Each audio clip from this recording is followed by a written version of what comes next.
आज हम लोग दो इम्पोर्टेंट टॉपिक पे बात करने जा रहे हैं, जिसमें पहला टॉपिक है घर बनाने में कितना खर्च आएगा और दूसरा टॉपिक है मकान बनाते समय किन किन बातों का ध्यान रखना चाहिए।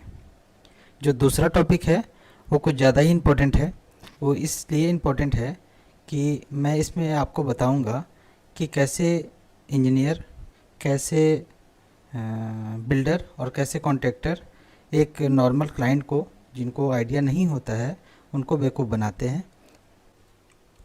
यहाँ मैं सबकी बात नहीं कर रहा हूँ, मैं सिर्फ उनकी बात कर रहा हूँ जो गलत तरीके से काम कराते हैं, जो गलत तरीके से क्लाइंट को, ऑनर को बेवकूफ़ बनाते हैं।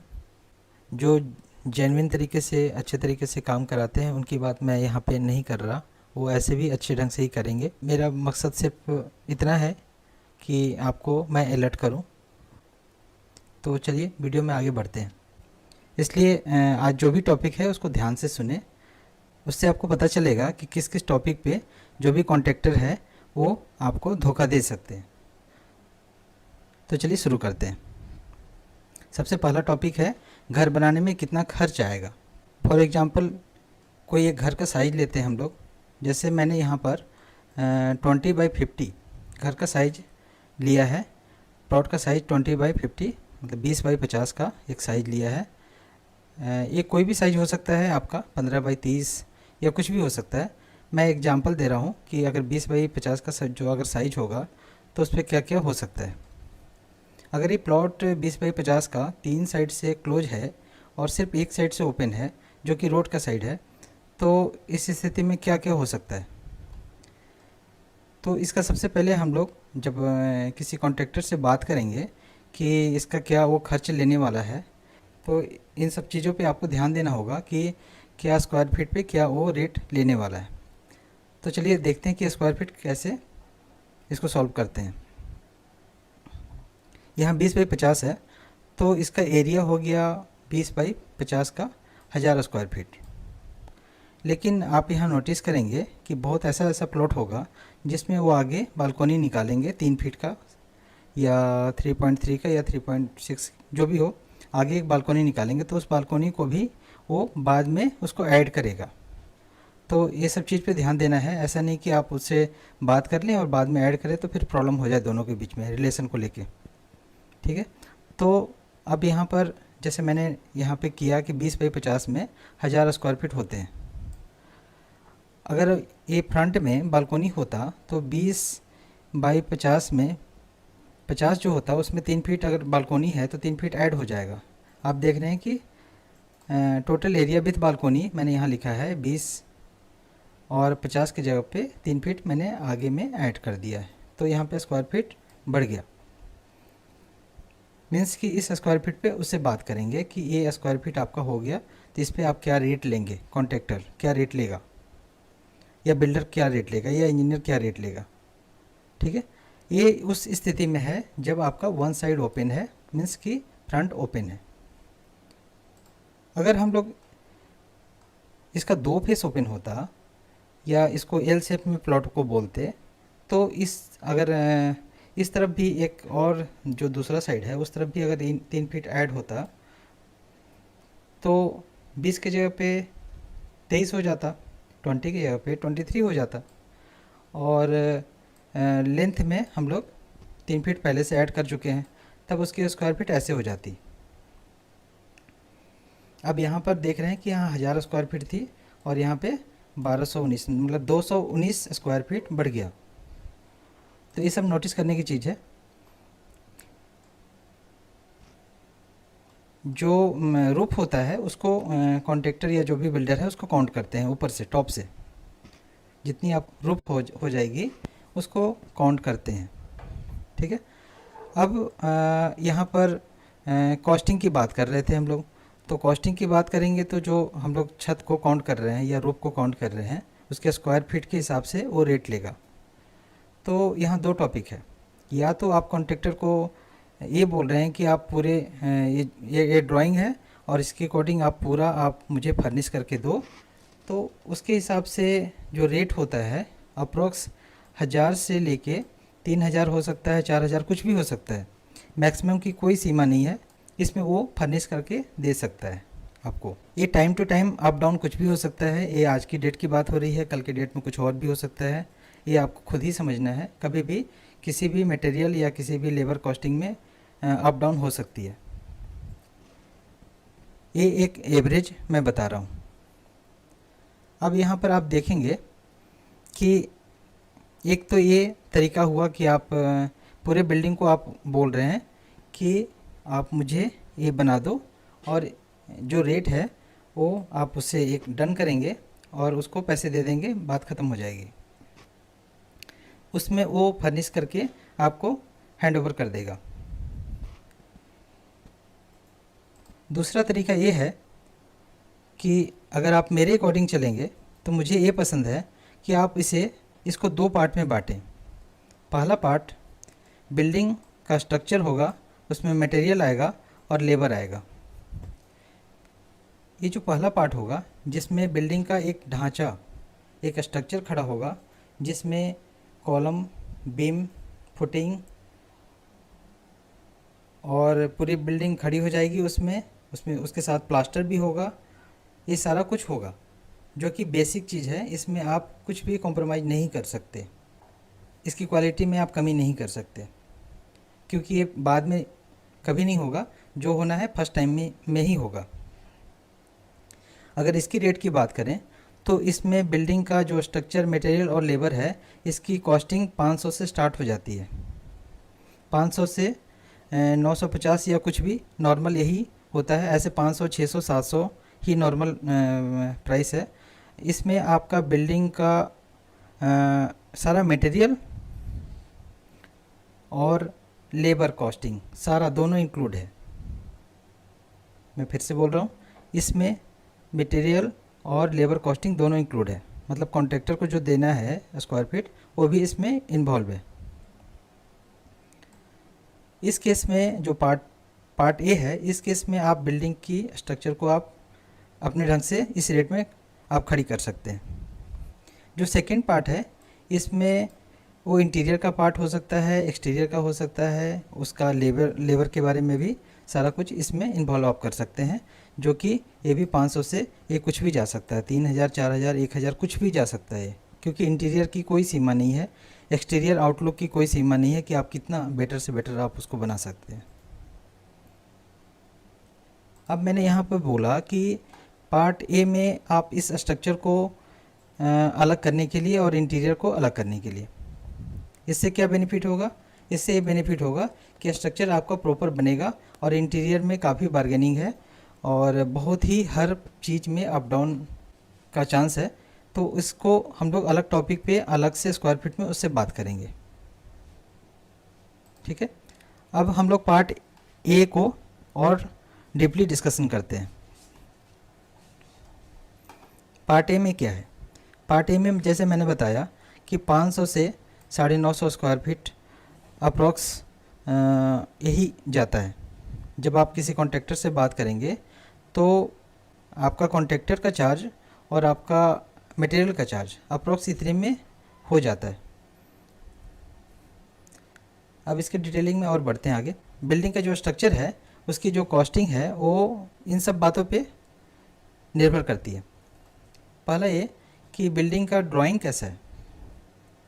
ड्राइंग मीन्स कि सपोज कीजिए कि कोई अगर कॉन्ट्रैक्टर बोलता है कि मैं ऐसे स्क्वायर फीट लूँगा, बिना ड्राइंग देखे हुए अगर वो बोलता है कि ऐसे स्क्वायर फीट लूँगा, तो आपको खुद भी सोचना चाहिए। हो सकता है कि आप ग्राउंड फ्लोर पे कुछ भी नहीं बना रहे हो, ओनली कार पार्किंग हो।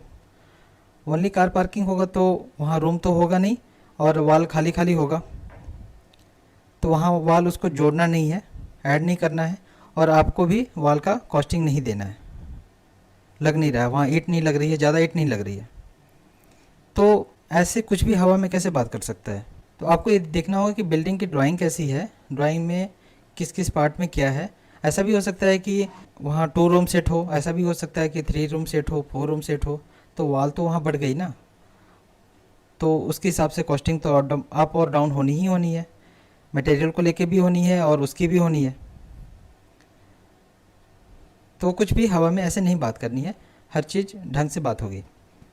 दूसरी बात इस पे ध्यान देना है कि बिल्डिंग का जो स्ट्रक्चर है, मटेरियल है, अच्छा तो ये होगा कि आप कॉन्ट्रैक्टर को सिर्फ बनाने के लिए आप उससे बात करें, न कि मटेरियल के लिए बात करें। मटेरियल आप खुद देंगे तो ज़्यादा बेटर होगा।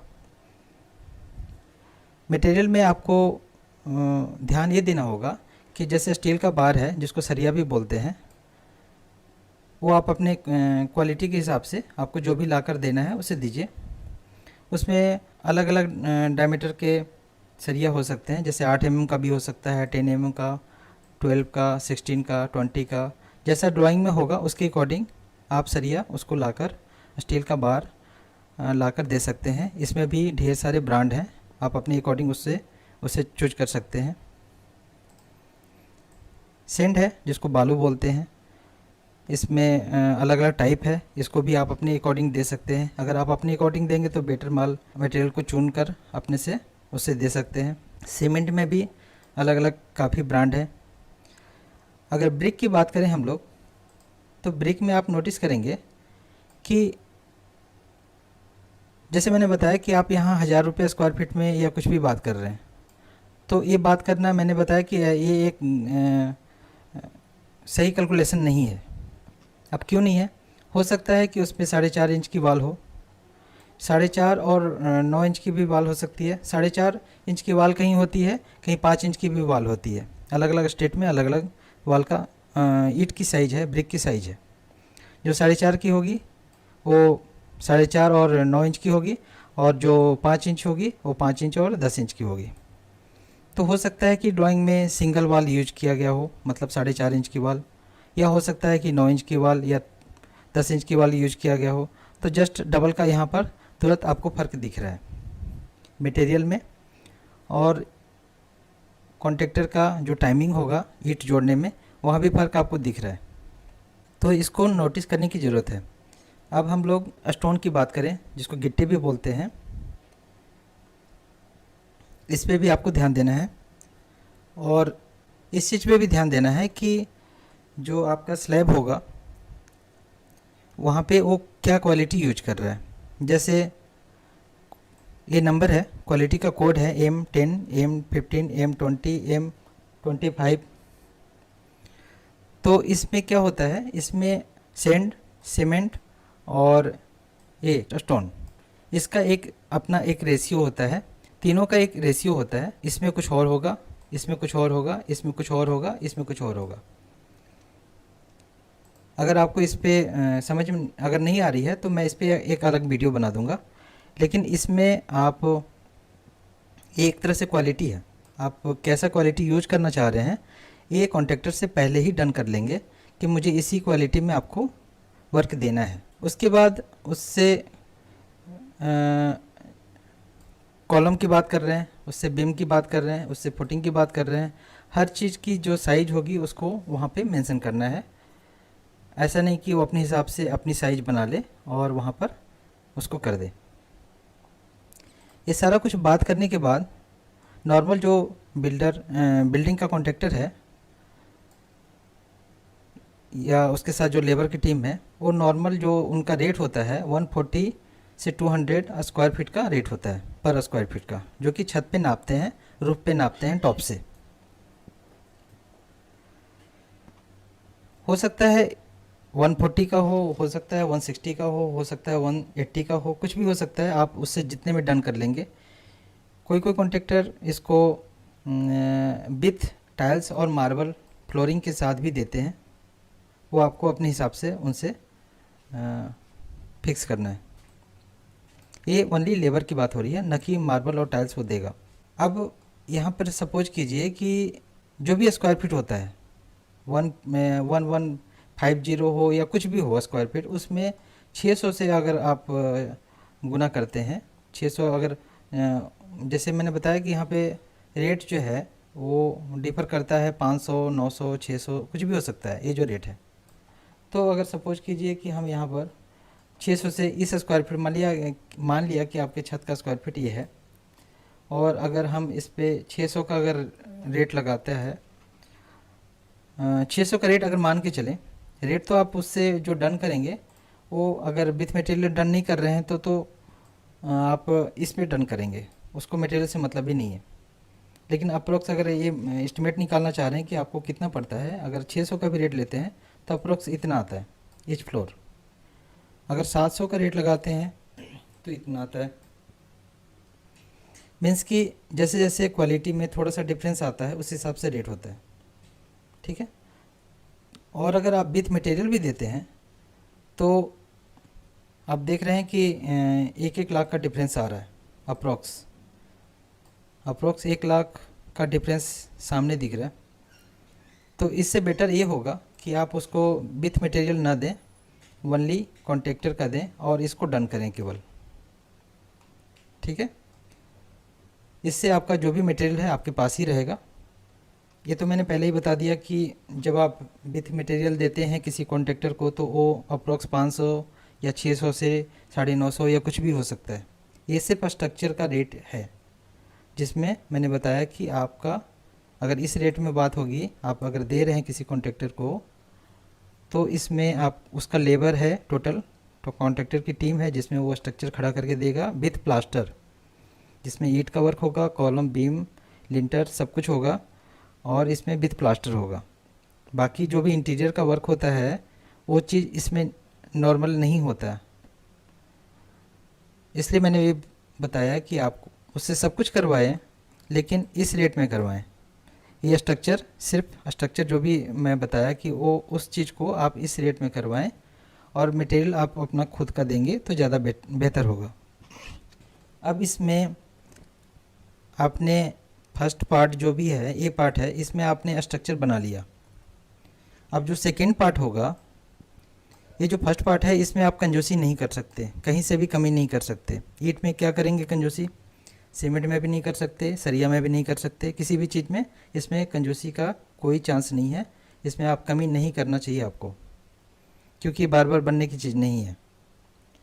अब रहा इंटीरियर की बात, इसका जो सेकेंड पार्ट है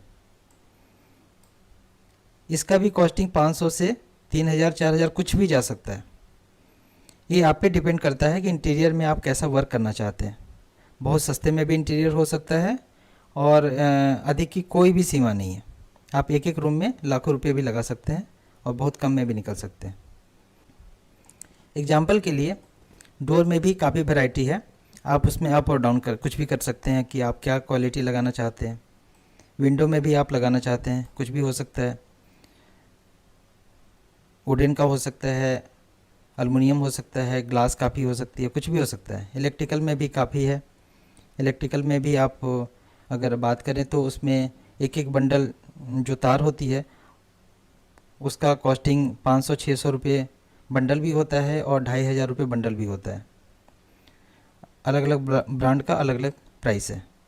तो ये सब इंटीरियर का पार्ट है जिसमें काफ़ी वेरिएशन है, इसलिए मैंने इस चीज़ को अलग कर दिया। अगर आप दोनों को साथ में देंगे तो वो इसको इंटीरियर को हाईलाइट करने के चक्कर में यहाँ पर जो भी स्ट्रक्चर है उसमें कमी कर देगा।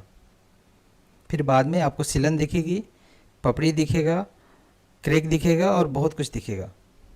इसलिए इसको अलग कर रखें और इसको अलग उससे बात करें। अगर ये चीज़ भी कॉन्ट्रैक्टर से कराना है, मतलब सारा कुछ दे के कराना है, या फिर आप इसको अलग अलग कॉन्ट्रैक्टर से आप खुद भी बात कर सकते हैं कि एक वुडन वाले से बात किए तो डोर और विंडो किया, इलेक्ट्रिकल वाले से बात किए तो इलेक्ट्रिकल किया, प्लम्बिंग वाले से बात किए तो प्लम्बिंग किया, या फिर सारा कुछ किया, लेकिन ये चीज़ अलग होगा।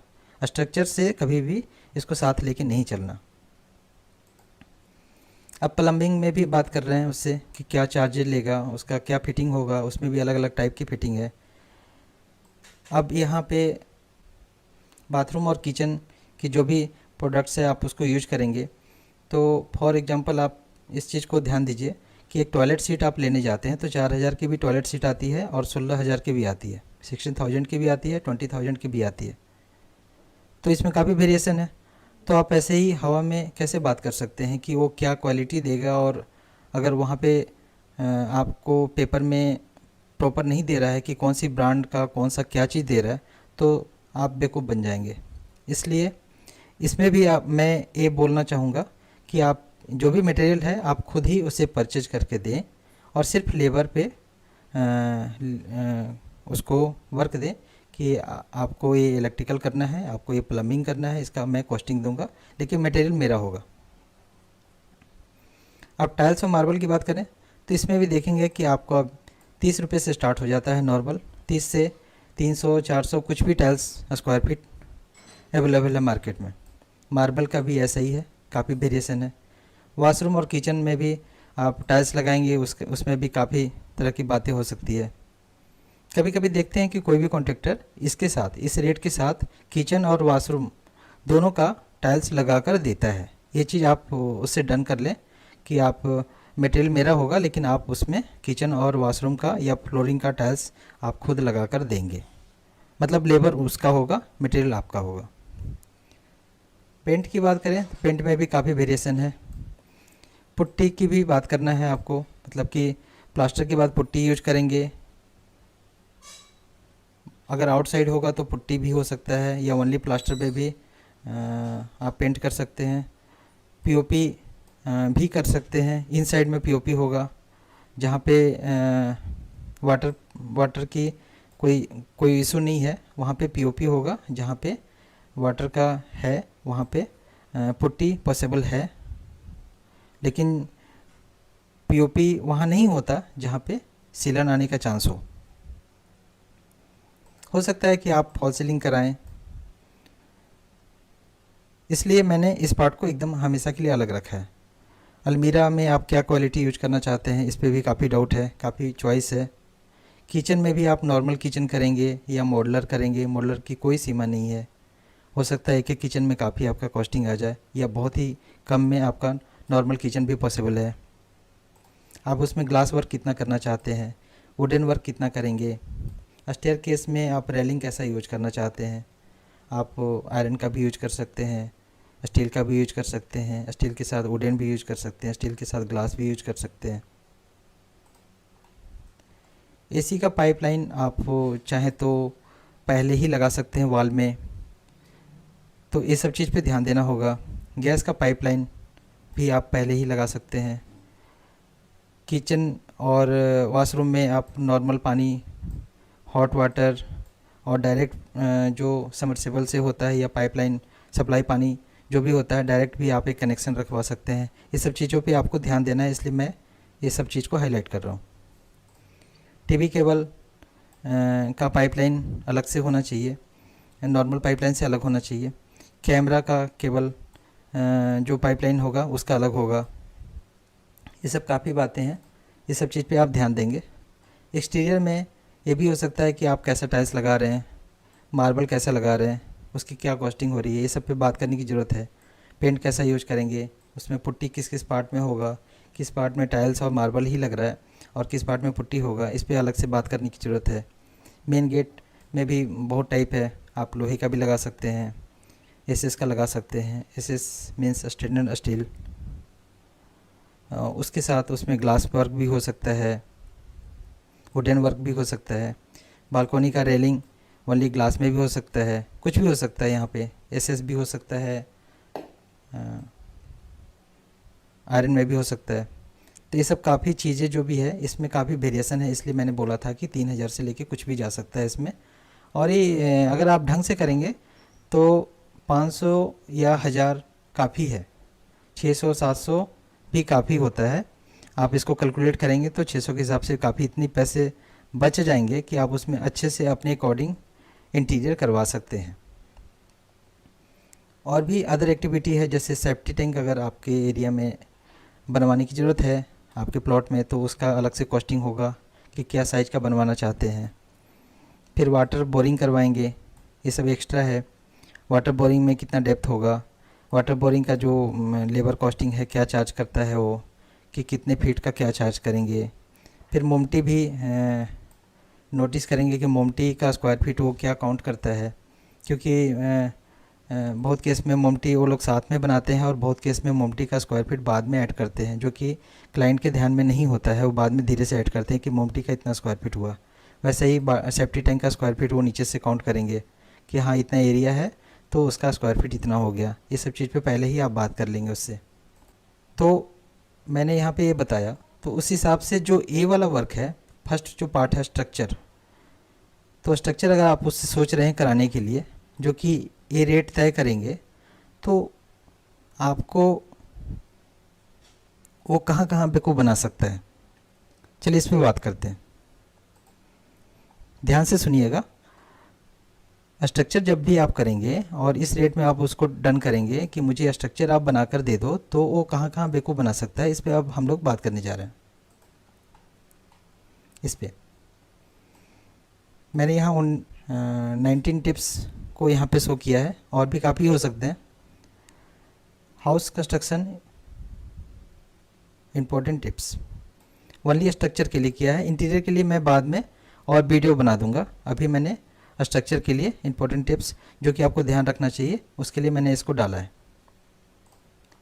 आपको यहाँ ये ध्यान देना है, जब आप कॉन्ट्रैक्टर से बात कर रहे हैं तो आप एक ड्राइंग को सामने रखेंगे, उससे आप सीधा क्लियर बात करेंगे कि एक्सकेवेशन मीन्स खुदाई, जो भी मिट्टी की खुदाई होगी वो कितना करेगा। फुटिंग 5x5 की भी होती है, जिसमें डेप्थ 5 होता है, 4x4 की भी होती है, या इससे ज़्यादा का भी होती है, 6x6 की भी होती है, 7x7 का भी होता है। वो ड्राइंग के अकॉर्डिंग ये डिसाइड होता है, इंजीनियर डिसाइड करेगा कि ये क्या साइज़ होनी चाहिए।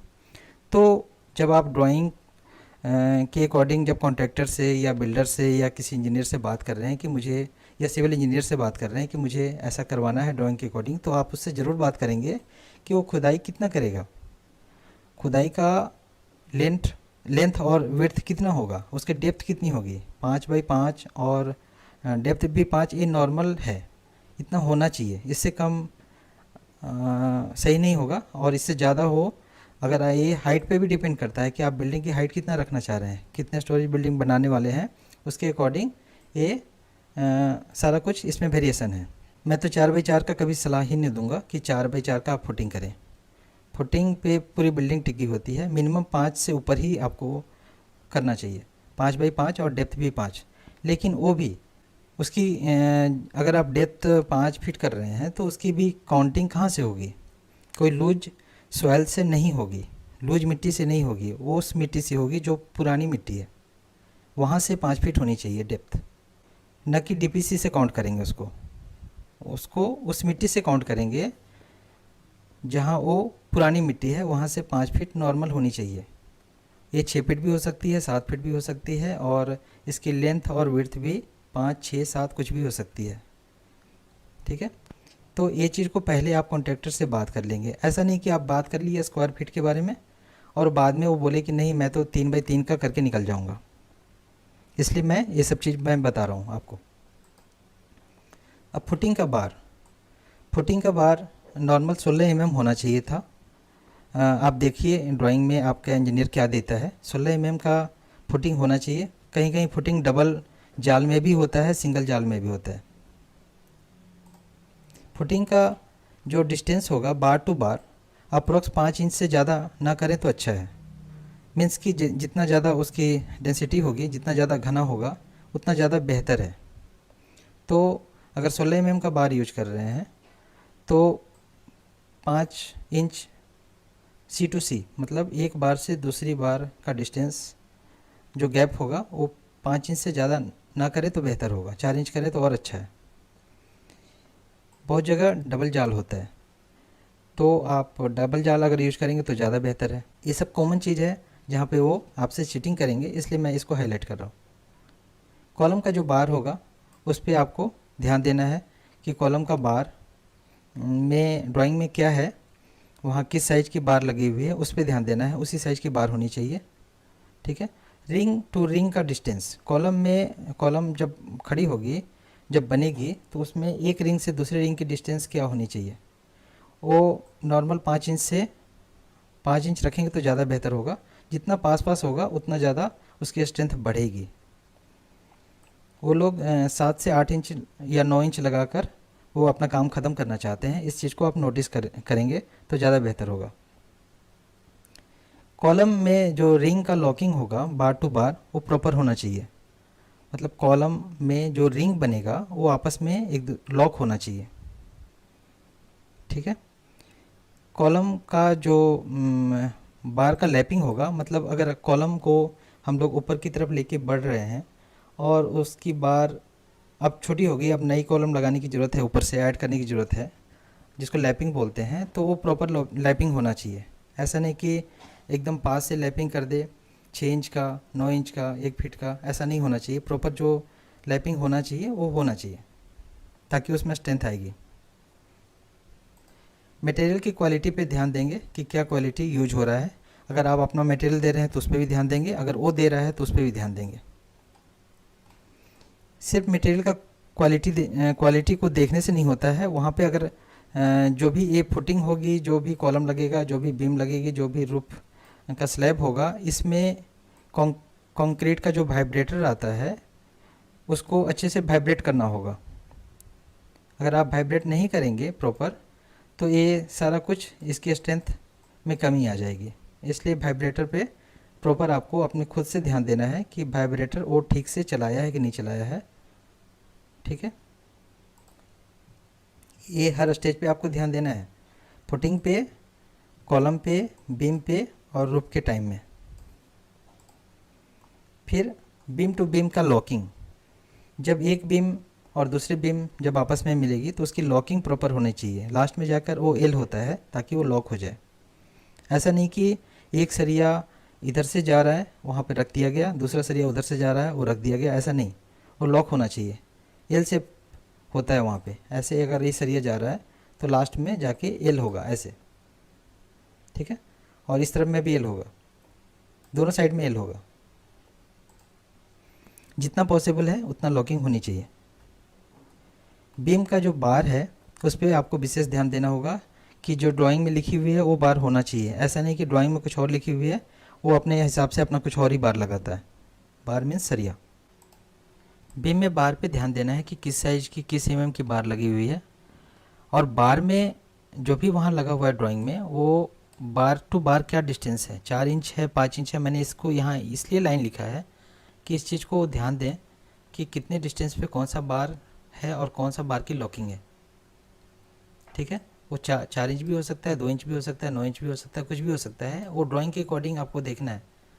मैंने इसको यहाँ पे इसलिए लिखा कि आप उसको नोटिस करेंगे कि हाँ एक बार कहाँ लगा हुआ है, दूसरा बार कहाँ लगा हुआ है, तीसरा कहाँ लगा हुआ है। वो पोजीशन को नोटिस करना है, उसके लॉकिंग को नोटिस करना है। उसके बाद जो बीम है उसमें रिंग टू रिंग चलेगा। जैसे 8 mm का सरिया का रिंग होता है, तो रिंग टू रिंग डिस्टेंस क्या है, अलग अलग जगह पे अलग अलग रिंग की दूरी होती है। उसके अकॉर्डिंग नॉर्मल दूरी अगर जितना पास होगा उतना ज़्यादा बेहतर है, लेकिन तो भी ड्राइंग के अकॉर्डिंग आप चलेंगे कि कहाँ पे क्या होनी चाहिए। लेकिन बहुत ज़्यादा रिंग की दूरी नहीं होनी चाहिए, एक रिंग से दूसरे रिंग की दूरी बहुत ज़्यादा नहीं होनी चाहिए। ऐसा नहीं कि आप 9 इंची पे 10 इंची पे कर रहे हैं काम को पूरा करने के लिए, बस ऐसा नहीं है। ये जो डीपीसी लेवल होता है इसको आप पहले ही कॉन्ट्रैक्टर से तय कर लेंगे कि मेरा डीपीसी लेवल ये होगा। मीन्स कि रोड से आपका प्लॉट का डीपीसी लेवल ये होगा, ये पहले आप तय करेंगे। इसको तय करने के लिए आपको ये सोचना होगा कि मेरा रोड से प्लॉट कितने अप में होना चाहिए। ज़्यादा अप होना भी प्रॉब्लम है और ज़्यादा डाउन होना भी प्रॉब्लम है। अगर ज़्यादा अप करते हैं तो उसमें जो आप रैम्प बनाएंगे तो कार आपकी प्रॉपर नहीं चढ़ेगी, तो उसको देखना होगा। यहाँ भी 2 पार्ट है कि अगर आप हो सकता है सिर्फ पार्किंग एरिया में आप उसको उस बीम को डाउन करके आप उसमें कार की एंट्री कर सकते हैं, और बाकी जो भी प्लॉट है वो अप में रहेगा। तो जो डीपीसी लेवल है इसमें आपको खुद ही डिसीजन लेना होगा कि हम प्लॉट को किस हाइट पे रखें नॉर्मल रोड से, जिससे कल के डेट में रोड में भी फिलिंग आती है, रोड फिर से बनता है, तो मेरी प्लॉट नीचे नहीं जाए। इस केस में आप चाहें, मन में अगर डाउट है तो नॉर्मल जो ग्राउंड फ्लोर का जो फ्लोर की हाइट है वो आप 10 से ऊपर रख सकते हैं, 10 फीट, 11 फीट, 12 फीट, जो भी आप रखना चाहें वो आपने अपनी मर्ज़ी से रख सकते हैं। क्योंकि मुझे नहीं पता कि आपकी एरिया में रोड का क्या लेवल है, आप रोड कितना हाइट तक अप हो सकता है। ऐसा नहीं कि आपका प्लॉट नीचे चला जाए। तो इस केस में आप अपना प्लॉट का हाइट जब ऊपर रखते हैं, और उस केस में एक प्रॉब्लम तुरंत आती है कि मेरी गाड़ी अगर मैं अप ज़्यादा रखता हूँ तो मेरी गाड़ी इन कैसे करेगी, गाड़ी का बम्पर टच करेगा उस पर। इसलिए आप उस सिर्फ पार्किंग को डाउन में करेंगे। पार्किंग को डाउन में करने के लिए आप कॉलम टू कॉलम जो बीम को कनेक्ट करेंगे उसमें उस बीम को डाउन में ही कनेक्ट कर देंगे, कॉलम टू कॉलम। जिससे आपकी गाड़ी अंदर की तरफ चली जाएगी। कल के डेट में रोड जब फिल होगा तो आप उसको उस एरिया को अप में कर सकते हैं। नॉर्मल फ्लोर की हाइट मेरे अकॉर्डिंग 9.5 मतलब 9 फीट 6 इंची बेस्ट है। ऐसे आपकी मर्ज़ी, जो भी आप रखना चाहें। 9.5 इसलिए मैं बोल रहा हूँ कि अगर आप उसमें ऊपर में फॉल सीलिंग भी करते हैं तो 6 इंच में फॉल सीलिंग आ जाएगी और 9 इंच आपका प्रॉपर बचेगा, वो भी फैन के एरिया में आपका, तो भी आपके पास 9 फीट 4 इंची के अप्रॉक्स बचता है। ठीक है, तो ज़्यादा फ्लोर का हाइट भी रखना बहुत अच्छी बात नहीं है। उस पर फिर से एक बार यहाँ पर हम बात करेंगे। उससे पहले हम लोग देखते हैं कि ब्रिक वर्क। तो ब्रिक वर्क जब आप उससे कॉन्ट्रैक्टर से डन करेंगे तो आप उसको ये बोलेंगे कि जो भी ब्रिक होगी उसमें पहले तो ड्राइंग में पहले से तय होगा कि वहाँ पे 4.5 इंच की ब्रिक है या 9 इंच की ब्रिक है, जो भी है, कैसे लगनी है, डबल लगनी है, सिंगल लगनी है, जो भी लगनी है। तो उसको ये बोलेंगे कि ब्रिक जब भी वो जोड़ेगा तो ब्रिक टू ब्रिक थोड़ा सा उसमें डिस्टेंस रखेगा। वो नॉर्मल वो लोग ये गलती करते हैं कि ब्रिक टू ब्रिक सटा कर रखते हैं, जिससे वो मसाला बीच में नहीं आता है, उसमें जो मटेरियल है बीच में नहीं डालते, वो सिर्फ ब्रिक टू ब्रिक सटाते हुए आगे बढ़ते हैं और ऊपर से मसाला केवल को डालते हैं। इस केस में क्या होगा कि ब्रिक टू ब्रिक बीच में एयर आएगा और वो बीच में वीक होगा, कुछ होगा नहीं, एयर होगा बीच में, तो कल के डेट में वहाँ पर पपड़ी छोड़ेगा। इसलिए 2 ईंट के बीच में प्रॉपर थोड़ा डिस्टेंस डालना है और वहाँ पर प्रॉपर मसाला होना चाहिए, मतलब मटेरियल होना चाहिए। नॉर्मल अगर 4 इंच की आप ईंट जोड़ते हैं तो आपका रेशियो 1/4 का होना चाहिए, उससे कम 5 का या 1/6 का से बेटर है कि 1/4 का रेशियो रखें उसमें। और बेटर के लिए आप हर 1-2 फीट पे, अगर आप 4.5 इंच की वॉल कर रहे हैं ब्रिक वर्क में, तो हर 1 या 2 फीट पे या 3 फीट पे 1 बार या 2 बार ऊपर से डाल सकते हैं, जिससे आपका वॉल जो है वो क्रैक नहीं होगा। इसको आप याद रखेंगे।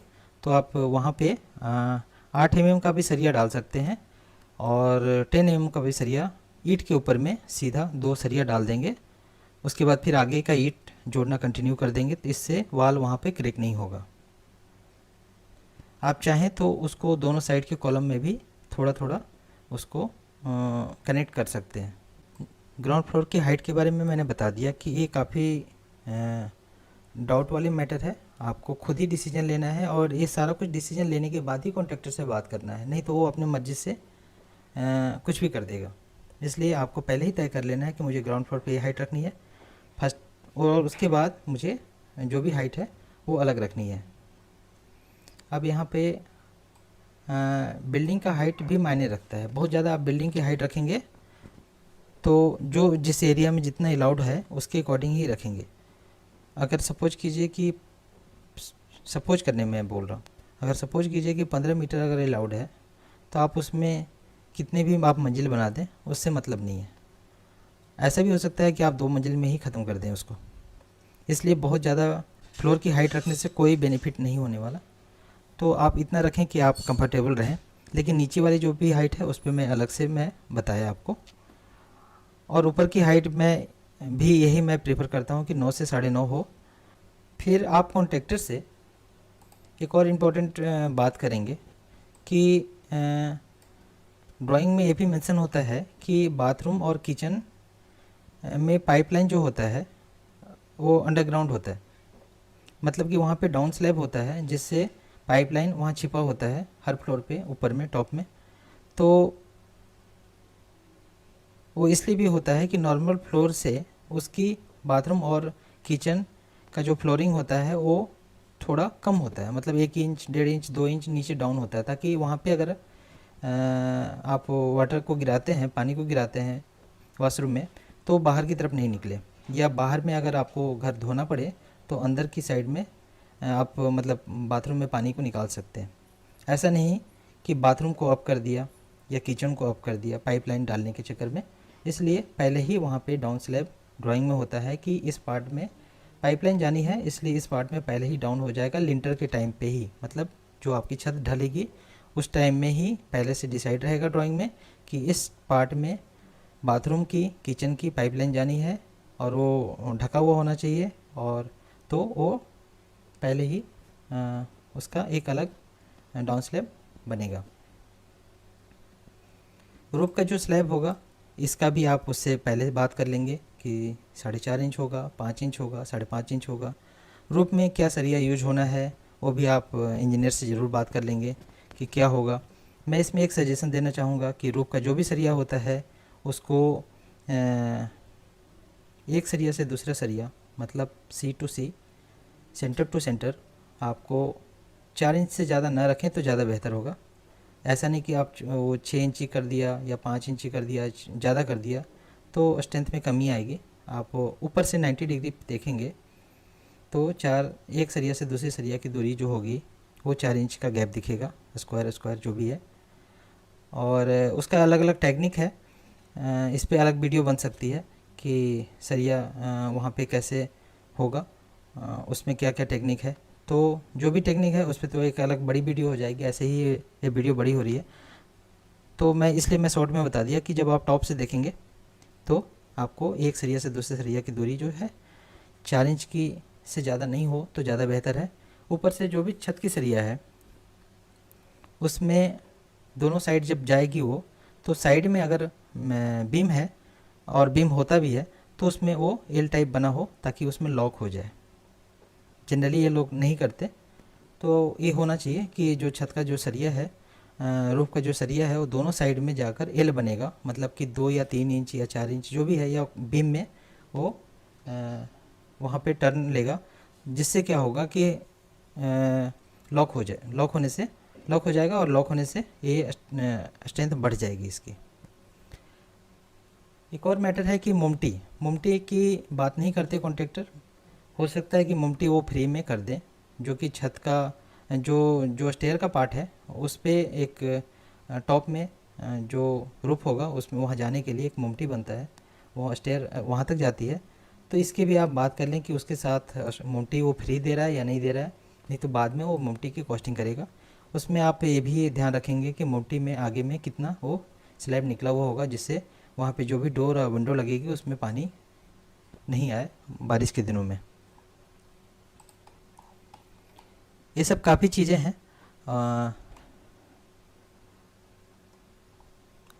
और भी जो आपको लगता है जिस चीज़ पे वीडियो बननी चाहिए वो आप मैसेज में लिखिए, मैं उससे कोशिश करूँगा पूरा करने का। ये सब चीज़ें जो भी मैंने बताया, ये इस जगह पे कॉन्ट्रैक्टर काफ़ी चीटिंग करते हैं कि वो पहले से रिटेन में नहीं लिखते। तो ये सब चीज़ को आपको रिटेन में उनसे बात करना है और लिखवाना है, उसके बाद ही वर्क कराना है, नहीं तो ये सारी चीज़ें में काफ़ी वो कमी करेंगे, फिर आप बेवकूफ़ बनेंगे वहाँ पे। इंटीरियर में भी इस पार्ट में भी काफ़ी बातें हो सकती है, लेकिन ये वीडियो लंबी हो रही है इसलिए इंटीरियर पे मैं अलग से एक टॉपिक बनाऊंगा। इस जो बिल्डिंग का मटेरियल है इसको मैंने देखा है यूट्यूब पे कि अलग अलग परसेंटेज पे बांटा हुआ है कि ये परसेंट इतना लगता है, ये परसेंट इतना लगता है। उसमें मुझे काफ़ी डाउट लगता है, इसलिए मैं इसको उस ढंग से नहीं लेके मैं ऐसे लिया। सपोज कीजिए कि अगर वो बोलता है कि ईंट में इतना परसेंट लगता है, और अगर आप पूरा पूरा बड़ा बड़ा हॉल करते हैं तो ईंट में उतना परसेंट कैसे लगता है। अगर आप नीचे में पूरा पूरा रूम नहीं बना के, अगर आप नीचे में ग्राउंड फ्लोर पे 4 रूम या 3 रूम बना रहे हैं और एक पर्सन है जो पूरा रूम पूरा खाली करके उसको हॉल बना रहा है, तो कैसे हम उसको करेंगे कि ये इसमें इतना ईंट लगने वाला है, कैसे लगेगा? फेल हो गया वहाँ पे सिस्टम। तो ये नॉर्मल है, कॉस्टिंग आपका लगभग इतना ही लगेगा, इससे इस बीच में लगता है। जो भी है पैसा आपके पास रहेगा, बचेगा। अगर आप उससे ये बात करते हैं और काम की वर्क की क्वालिटी की बात करते हैं और उसमें वर्क में क्या क्या होगा इसकी बात करते हैं, मटेरियल आपका होगा, इसमें आपकी काफ़ी बचत होगी। अपने से खुद करेंगे तो हो सकता है कि मिनिमम रेट पे भी आ जाए या 600 तक भी आ जाए। ये मैंने वीडियो आपके लिए बनाया है, ना कि कॉन्ट्रैक्टर के लिए बनाया है, ताकि आप सेफ जोन में रहें, किसी से बेवकूफ़ ना बने। मैंने आज डिस्कशन किया घर बनाने में कितना खर्च आएगा इस पे आप आपका जो भी स्क्वायर फीट है आप उसे निकालिए, छज्जा भी इंक्लूड करिए, बालकोनी इंक्लूड करिए, और उसे स्क्वायर फीट निकालने के बाद आप उसको इस रेट से मल्टीप्लाई करिए, देखिए फिर क्या निकलता है, और क्वालिटी को मेंटेन करिए। क्वालिटी मेंटेन करने के लिए मैंने इतना लंबा अभी बताया आपको, ठीक है। मैं उम्मीद करता हूँ कि ये वीडियो आपके लिए यूजफुल रहा होगा। आपको वीडियो जैसा भी लगा मुझे कमेंट बॉक्स में लिखिए। और एक बात मैं बोलना चाहूँगा कि आप अगर हमारे चैनल का वीडियो अगर आपको सही लगता है, आपके लिए यूजफुल है, तो आप मुझे सब्सक्राइब करिए। यूजफुल नहीं लगता आप मुझे सब्सक्राइब मत करिए। सब्सक्राइब करने का कोई चार्ज नहीं लगता, ना ही सब्सक्राइब करने के किसी को कुछ पैसे मिलते हैं। सब्सक्राइब और बेल आइकॉन सिर्फ इसलिए होता है कि आप अगर सब्सक्राइब करते हैं, किसी चैनल को पसंद करते हैं, आपको उससे कुछ नॉलेज मिलता है, आपके हित में है, तो अगर वो वीडियो डालेगा वो चैनल वाला या मैं डालूँगा तो आपको वीडियो का नोटिफिकेशन आ जाएगा और आप उस वीडियो को देख पाएंगे। अगर आप चैनल का नाम भूल जाते हैं तो आपको सर्चिंग में टाइम लगता है कि हाँ वो कौन सा चैनल था, मुझे अच्छा लगा था या बुरा लगा था। तो इससे बेहतर है कि अगर आपको अच्छा लगता है तो आप उसे सब्सक्राइब करके और बेल आइकन ज़रूर दबाएंगे। उससे क्या होगा कि मैं जब भी वीडियो डालूँगा तो आपके पास नोटिफिकेशन जाएगा, तो आप उसे देखिए, आपका काम हो जाता है। आप उसे अनसब्सक्राइब करिए, चाहे कुछ भी करिए, आपका काम होना चाहिए, बस ये आपके लिए है, इससे किसी का बेनिफिट नहीं है। आज के लिए बस इतना ही। मिलते हैं नेक्स्ट वीडियो में। जैसा भी होगा आप कमेंट बॉक्स में मैसेज करिए, लाइक करिए। अगर लाइक के लायक है तो लाइक ज़रूर करेंगे, और डिसलाइक के लायक है तो डिसलाइक भी आप करेंगे, मुझे अच्छा लगेगा, उसकी आप टेंशन मत लें। तो मिलते हैं फिर नेक्स्ट वीडियो में।